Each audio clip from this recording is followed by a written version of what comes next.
Welcome, restless souls, to Carman's Crypt.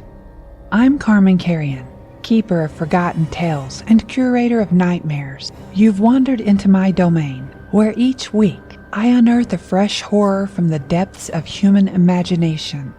In these darkened halls, stories wait like hungry shadows. Each tale we've collected whispers of terrors both ancient and new. From crumbling mansions where something skitters behind the walls, to that strange text message you received at 3 a.m. from a number that shouldn't exist. So gather close.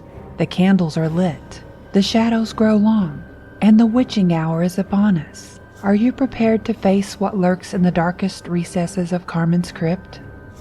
Lock your doors, still your nerves, and remember, here, every fear comes alive. This is Carman's Crypt. Your sanctuary of scares awaits. Johnny JJ Jenkins squinted at his reflection in the truck's side mirror, scratching at the rash that had spread across his neck like ivy. A week of cortisone cream hadn't touched it. The pustules were getting worse, weeping a clear fluid that seemed to catch the pre-dawn light in an odd way, almost like fish scales. The changes had started 10 days ago, after that strange morning when the lake's surface had been covered in an oily film that reminded him of gasoline rainbows, but darker somehow. He should have known better than to stay out fishing that day, but with Lizzie gone 3 years now, and early retirement from the lumber mill still 8 months away, the lake was all he had left. His daughter Jenny called from Seattle sometimes, worried about her old man living alone out there. But he always assured her he was fine. He wouldn't be telling her about the rash. He had been fishing these waters for 30 years, since before the old Meridian Pharmaceuticals building had collapsed into itself like a rotting tooth on the North Shore. His daddy had taught him every hole and eddy of Lake Carson, every spot where the big cats liked to feed in the deeper channels. The lake was in his blood. Lately, that thought had started to feel less like a metaphor. The autumn air bit at his exposed skin as he backed his boat down the worn concrete ramp. Chunks of the ramp had broken off over the years, leaving jagged edges that reminded JJ of broken bones. A sickly sweet smell hung in the air, like rotting vegetation mixed with industrial chemicals. It reminded him of the stench that had filled the valley 20 years ago, when all those fish had gone belly up after one of Meridian's midnight dumping runs.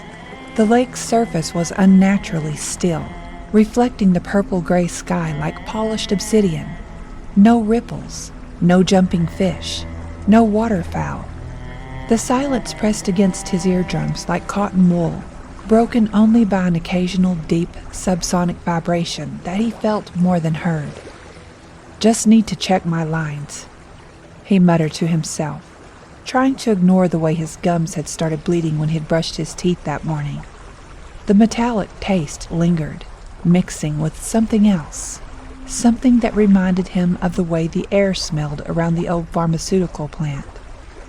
3 days ago, he had found one of his molars sitting on his tongue, the root dissolved into a blackened point. He hadn't called the dentist. Something told him this wasn't the kind of thing a dentist could fix. The boat's aluminum hull scraped against the concrete, and JJ winced at both the sound and sensation. His skin had become hypersensitive lately, especially along his forearms, where the veins seemed closer to the surface than they used to be. They traced patterns that didn't quite match his memory of his own circulatory system. Last night, he had sworn he saw them moving under his skin, rearranging themselves like living tributaries seeking new paths to the sea. He had been trying to ignore the changes, the way his fingernails had started to feel loose in their beds, the increasing transparency of his skin in certain places, especially between his fingers where he could swear he saw something moving beneath the surface.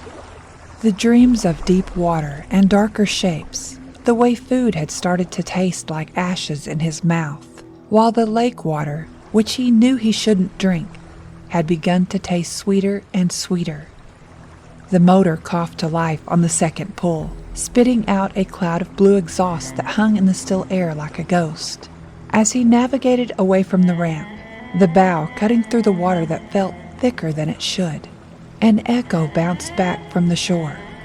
But it wasn't quite an echo. The sound was deeper, wetter, as if something beneath the surface was mimicking his motor's noise. The wake behind his boat had an oily sheen, colors that shouldn't exist in nature, swirling in patterns that made his eyes water. His favorite fishing spot was a quarter-mile from the ramp, in a cove where the water dropped off to 40 feet. The depth finder had been showing strange readings lately, impossible readings that suggested the bottom was somehow getting deeper, or moving, or both. 3 days ago, it had shown a sudden drop to 180 feet before the screen had filled with interference patterns that looked unsettlingly like faces in agony. The first hints of sunrise painted the eastern sky in shades of red that reminded him too much of infected tissue.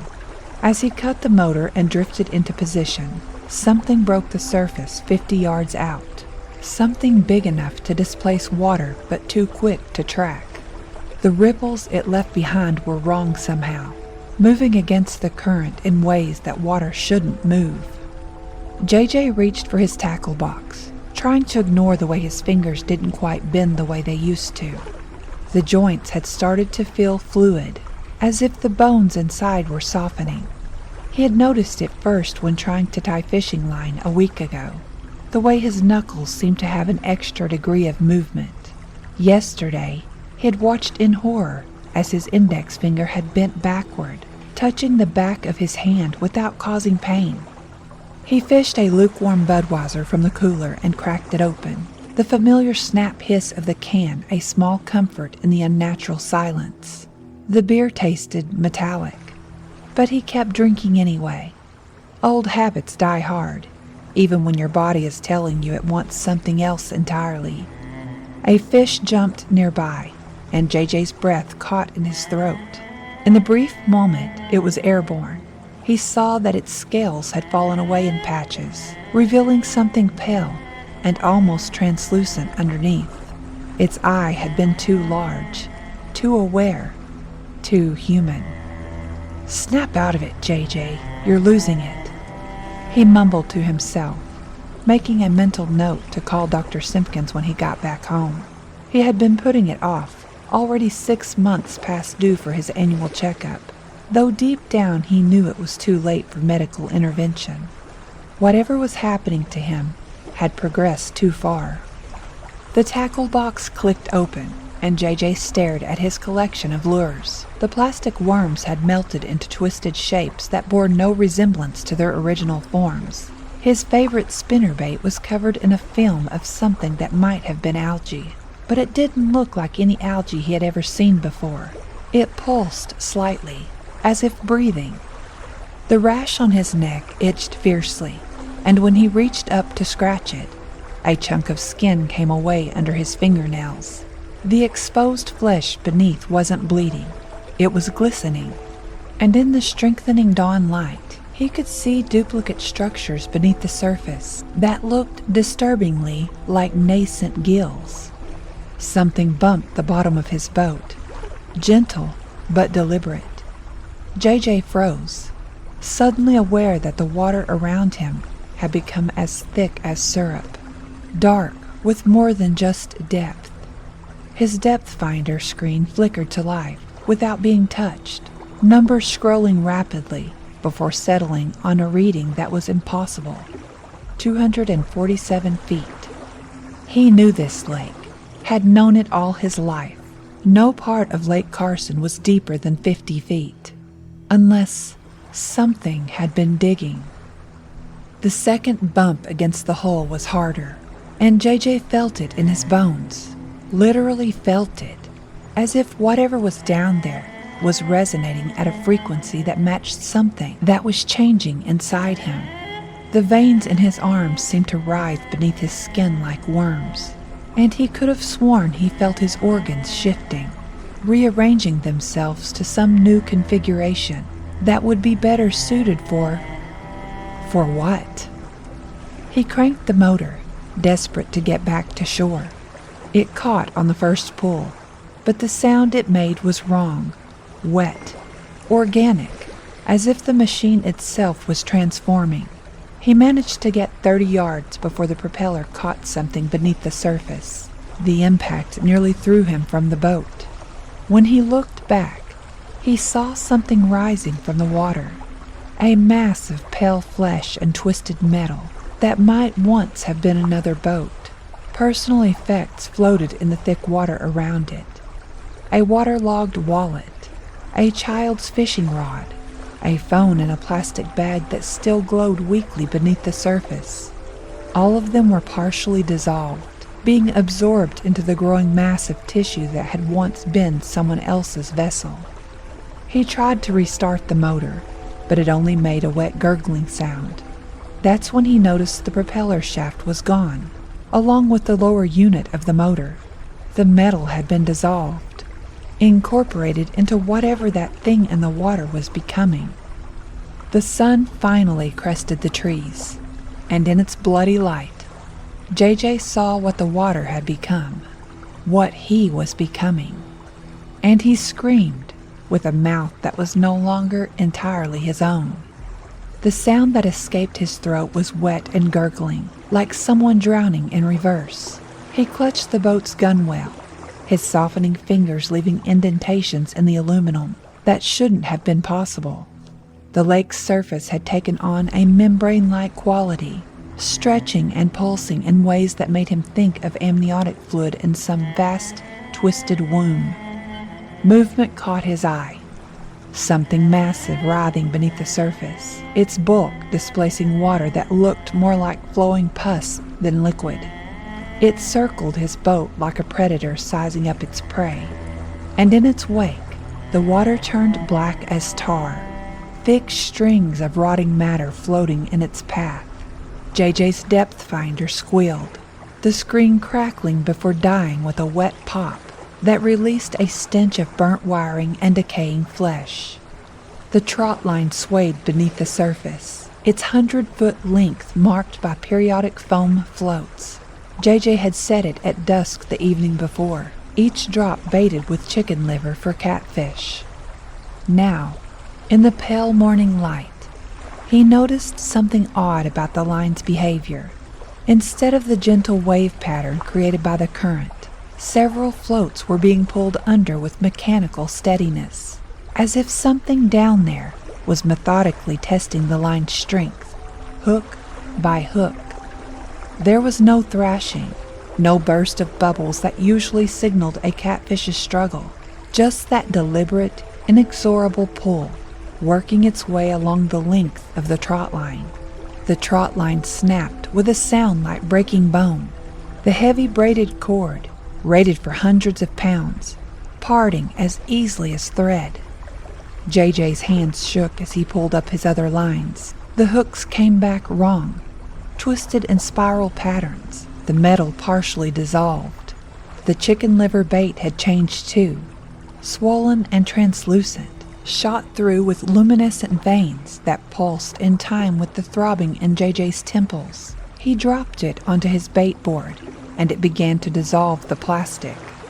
A fish surfaced nearby, a largemouth bass that had to go 15 pounds. In his younger days, it would have been the catch of a lifetime. Now, it made him want to vomit. The fish's scales were sloughing off in wet clumps, revealing raw flesh beneath that pulsed and bulged with tumorous growths, clusters of lidless eyes pushing through the rotting tissue. The fish's eyes met his, and JJ was convinced that he saw intelligence there, recognition, purpose. It dove with deliberate slowness, its mutated form illuminated by whatever bioluminescent horror had infected the lake. JJ watched it disappear into the depths, followed by shapes that his mind refused to process, living abstractions of familiar fish forms, as if something was redesigning aquatic life according to blueprints from another dimension. He needed to leave, now. The motor coughed when he pulled the cord, but wouldn't catch, again and again. Each pull of the cord sent spikes of pain through his arms as the bones shifted beneath his skin, grinding against each other as they sought new configurations. Dark veins spread from his fingertips up his arms, writhing beneath his skin like worms, bulging and pulsing as whatever was in his blood fought to break through the surface. On the fifth pull, the motor roared to life, but the sound was wrong, wet and organic, as if the machine was becoming something else. The propeller churned the thick water, sending up spray that clung to JJ's skin and burned like acid. Where the droplets landed, his flesh became translucent, revealing the changes happening beneath. The boat moved with agonizing slowness through the syrupy water.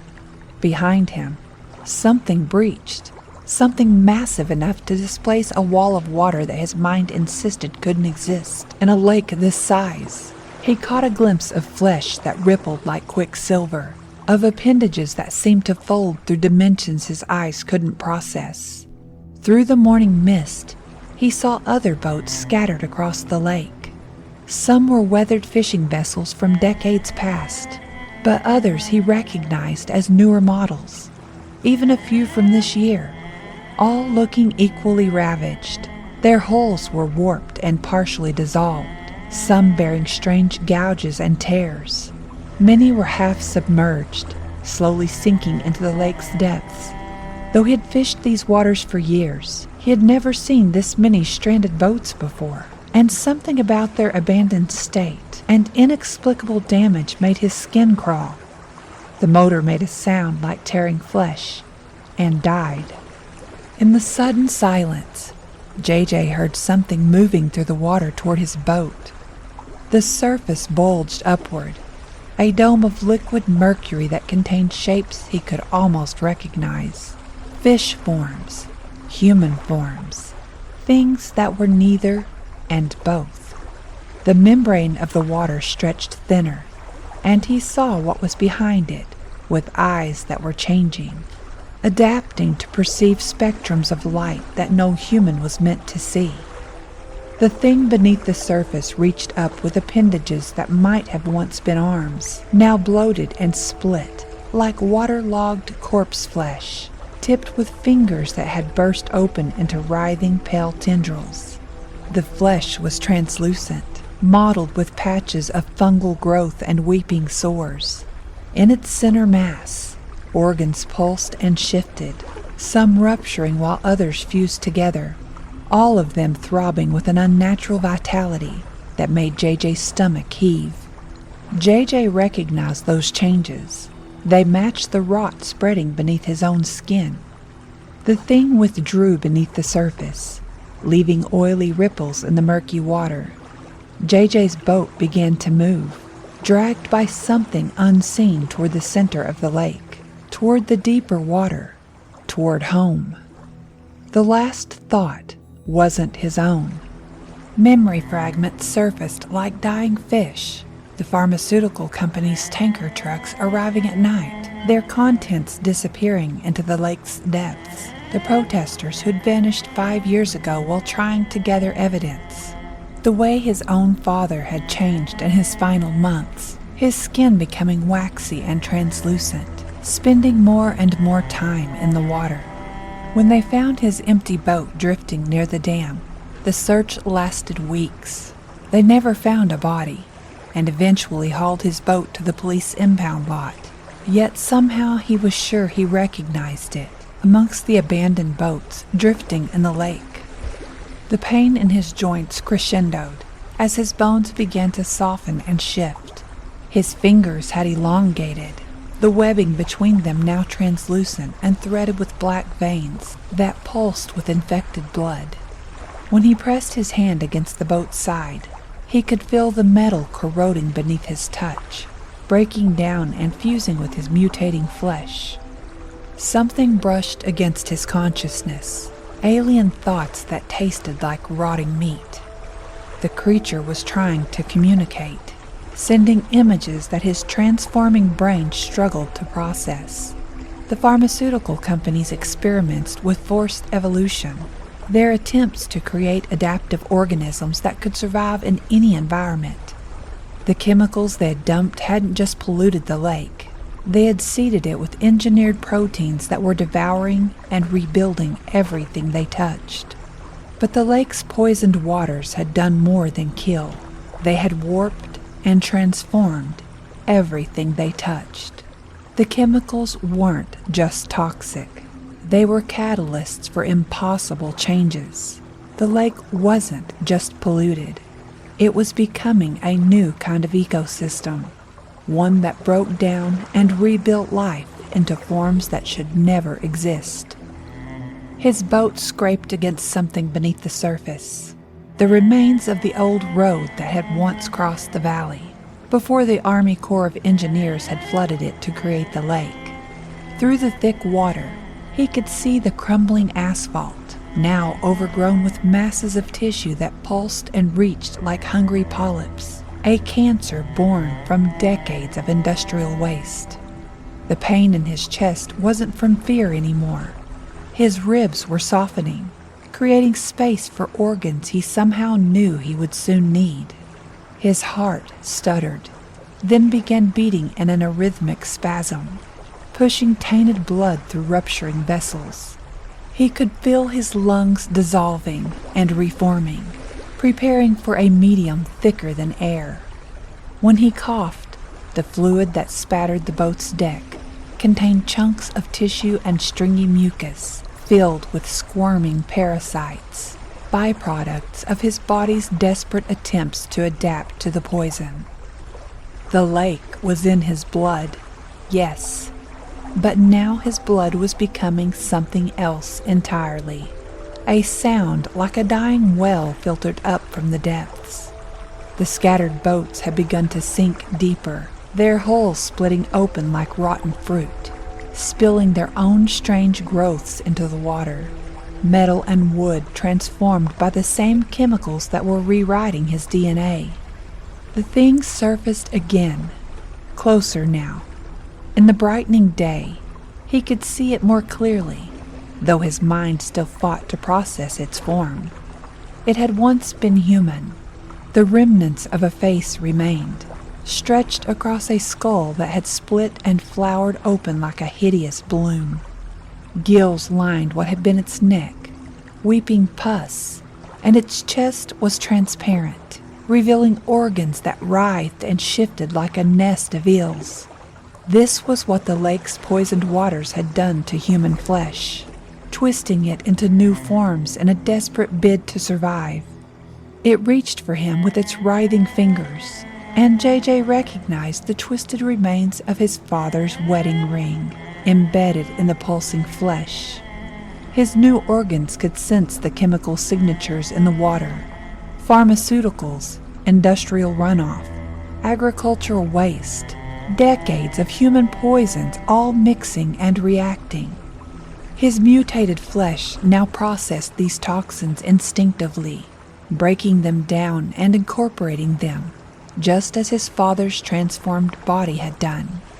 They weren't victims of contamination anymore. Their twisted forms were evolution's desperate answer to a poisoned world.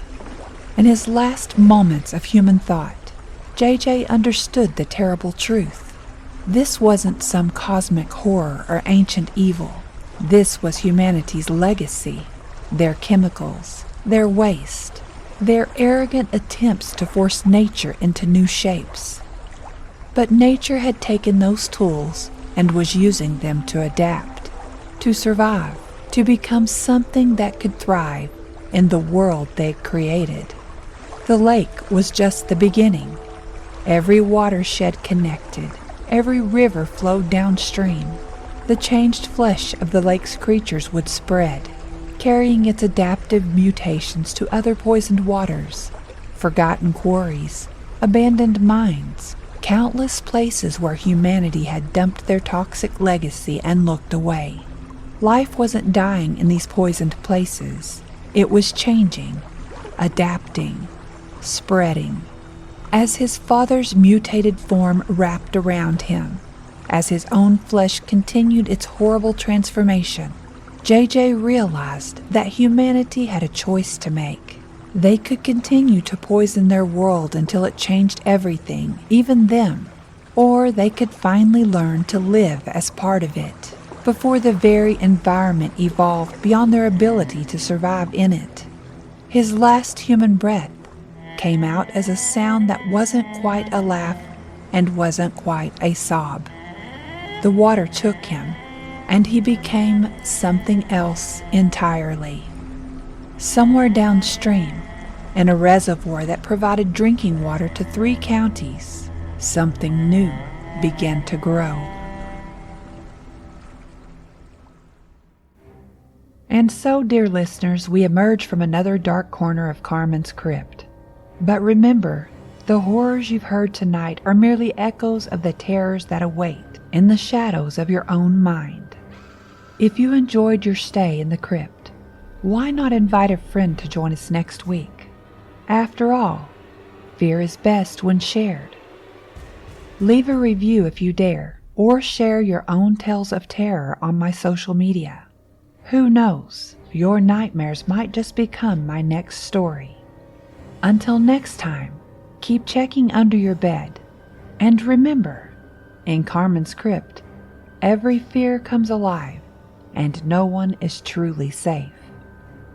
Sweet dreams, if you can still sleep at all.